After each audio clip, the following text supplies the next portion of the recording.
Hello everyone, welcome to the Solutions Basket. In this video, we are going to work on some engineering mechanics questions.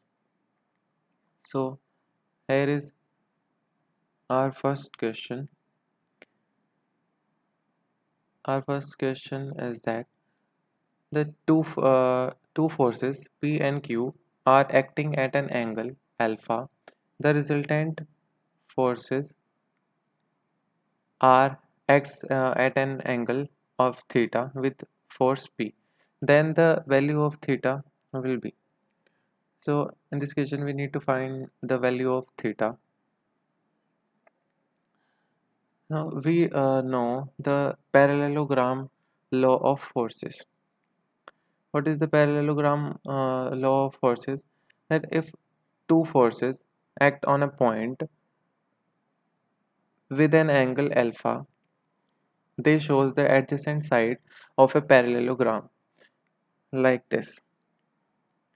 If two forces acts at an angle alpha, they shows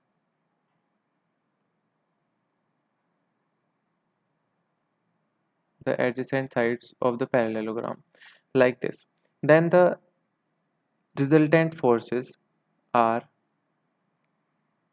is the diagonal of this parallelogram. It's we shows the resultant by r, and the angle of this r is theta with the force p. This one is p and this one is q. Now we know that the resultant force r equals to under root p square plus q square plus 2p q cos alpha, and the direction of the resultant is this one is the magnitude of the resultant. Now we need to find the direction of the resultant is theta equals to tan inverse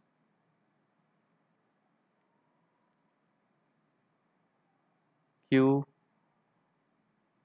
sine alpha divided by p plus q cos alpha. That's it. So in this question we need to find the value of theta, and what is the value of theta now is that q sine alpha divided by p plus q cos alpha. So the right answer is option B. Option B is our right answer. Let's move to the second question. Second question is, a rigid body will be in equilibrium under the action of two forces only when. So a rigid body, like, let this is the rigid body, and two forces acts on this body, like this one is F1 and this one is F2. And in the question it says that a rigid body will be in equilibrium. A rigid body will be in equilibrium under the action of two forces only when. So first option is force have same magnitude, same line of action and same sense. Like forces have same magnitude. If the forces have same, like if F1 equals to F2 have the same magnitude, let's F, and second the same line of action, like the F1 and F2, these two forces have the same line of action, like in this figure there these two forces have same line of action. and the same sense means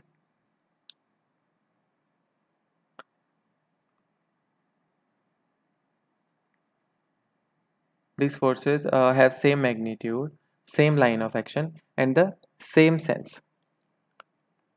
So our first option is not correct. If the forces are of same sense, then the body is not in equilibrium. So let's check the second option. Second option is force have same magnitude and same line of action. This one is uh, most appropriately correct. And let's check the third option. Forces have same magnitude, same line of action, and opposite sense. Yes, the sense means if the forces have same sense, like F1 acts in this direction, and also F2 also acts in this direction. So this is the same sense. Same sense. If forces acts like this, sorry for the drawing, if the forces act like this, F1 and F2, then it is the opposite sense. Opposite sense. This is the opposite sense. So option C is our correct answer. And let's see the option D. Forces have same magnitude. So this is also not correct. This is not correct. Option B is incorrect, and option A is also incorrect. So the option C is correct answer. Let's move to the third question. In the third question, the resultant of two forces A and B is perpendicular to A. The angle between the forces A and B will be. So it says that the resultant of two forces. This one is force A and this one is force B. This one is force A and this one is force B. This is the force B and this one is force A. At an angle alpha. Let the angle is alpha. And the in the question, according to question, it says that the resultant of two forces A and B is perpendicular to A. Let the resultant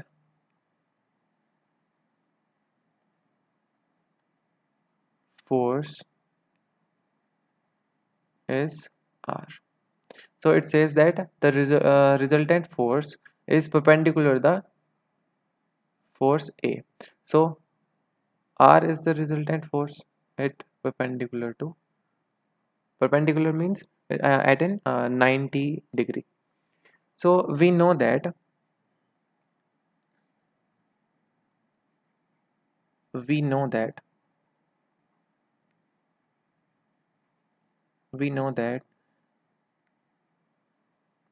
tan theta equals to B sine alpha divided by A plus B cos alpha. Okay, and we know the value of theta equals to 90 degree. So just put this in the equation, that tan 90 degree equals to B sine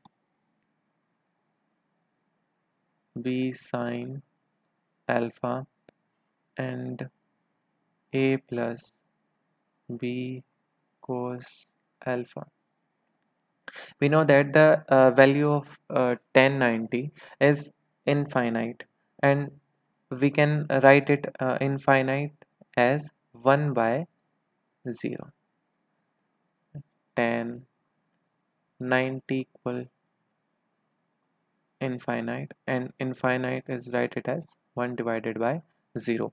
So I can write it as 1 divided by 0, and b sine alpha divided by a plus b cos alpha.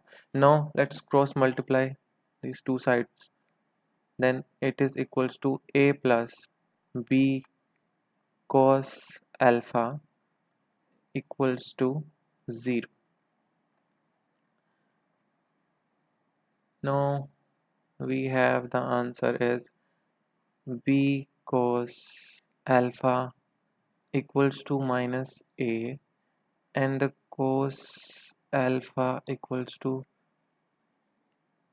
minus a divided by b, and alpha equals to cos inverse a divided by b negative. So our correct answer is theta equals to cos inverse minus a divided by b. So option D is the correct one.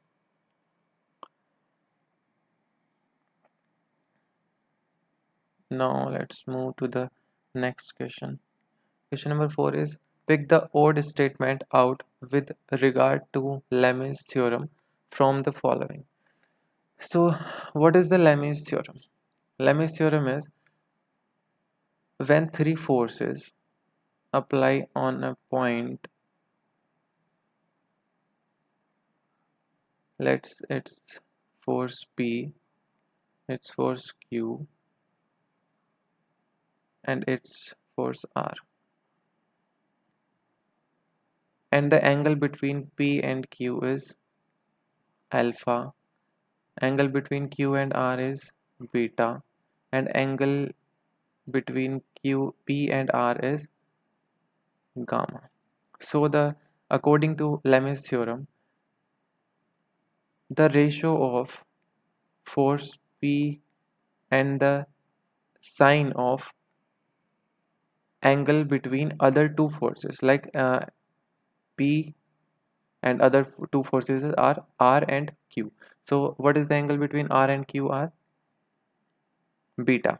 So the P divided by sine beta equal Q divided by sine gamma equals to R divided by sine alpha. So this is the Lem's theorem. Sorry for the drawing.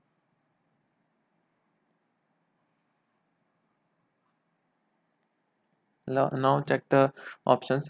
The theorem is applicable only if the body is in equilibrium. So, question is odd statement out. So we will check all the options. So the theorem is applicable only if the body is in equilibrium. Yes, this one is correct. The theorem is applicable for parallel forces. This one is not correct. The theorem is not applicable for more than three forces. This one is also correct. The theorem is not applicable for less than three forces. This one is also correct. The theorem is applicable for coplanar forces. Yes, this one is also correct. So we need to pick the odd statement. So odd statement is the theorem is applicable for parallel forces. So this option is our correct according to the this option is correct according to our question. By the way, but it's wrong. Let's move to the next question. Lem's theorem is applicable only for. So Lem's theorem is applicable only for coplanar and concurrent forces. So option C is the correct answer. Not only for coplanar, not only for concurrent, but coplanar and concurrent forces.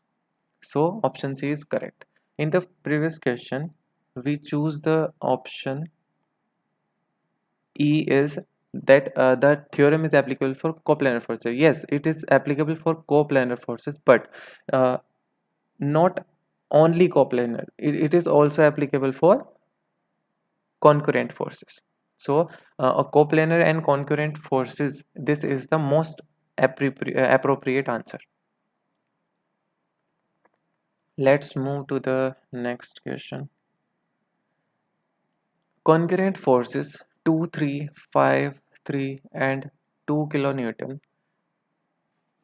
This is the error in this question. This one is root 3 and this one is also root 3. Yes, now it's correct. So it says the concurrent forces 2 root 3, 5 root 3 and 2 kilonewton act at one of the angular points of a regular hexagon towards the remaining 5 angular points. Determine the magnitude and the direction of the resultant force. So let's, this one is our hexagon, 3, 4, 5, this one is 6. It's A, B, C, D, E and F points. This one is 2 kilonewton. This one is root 3 kilonewton. This one is 5 kilonewton.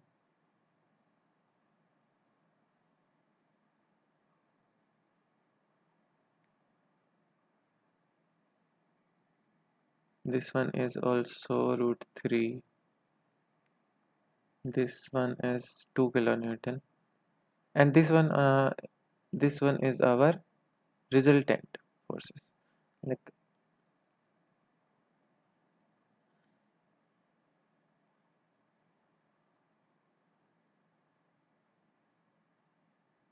and this one is our resultant force.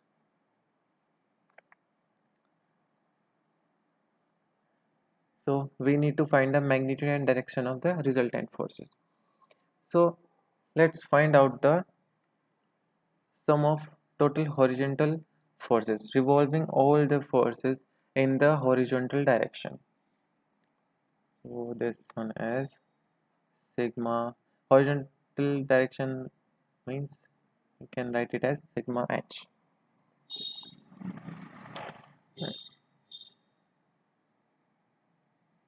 So it is 2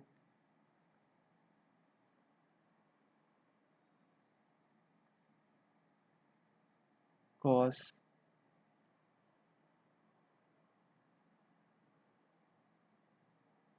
0 degree plus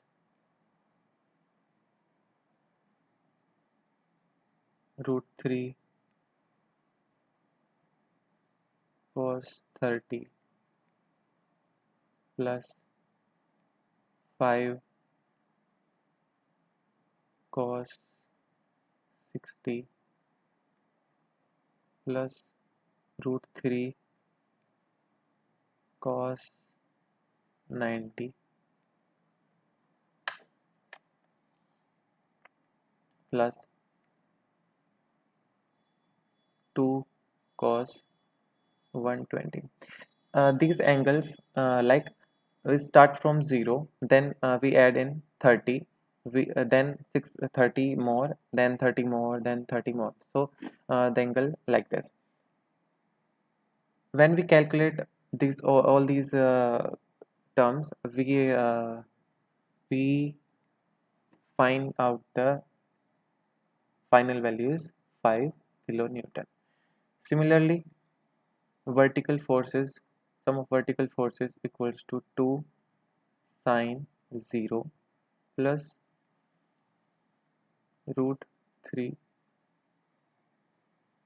sine 30 plus 5 sine 60 plus root 3 sine 90. These are the angles for a regular hexagon. In indication, it also says that regular hexagon. So these angles are for regular hexagon. So third one is 2 sine 120. When we solve these all these terms, then we find out the 8.66 kilo Newton. Now we need to find out the magnitude of this. So magnitude for R equals to sigma h का whole square plus sigma v का whole square, and the total value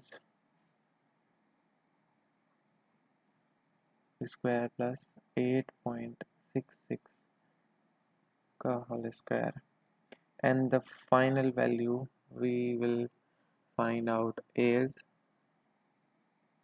approx 9.99 kilonewton, and we can write it as 10 kilonewton. Approx value, it is the approx value. Now we need to find out the direction, and the formula for the direction, when there are multiple forces, then the formula is this, and formula for direction is theta equals to tan inverse sigma v divided by sigma h. Tan inverse value of sigma h is, sorry, sigma v is 8.66 kilonewton, and the value of sigma h is 5 kilonewton, and the total value of theta equals to 59.99. We can write it as approx 60 degree. So the direction or the angle is 60 of the resultant force. Now let's move to the next question. I think we need to wind up this session here, and we will discuss more question in our next video. So thank you so much.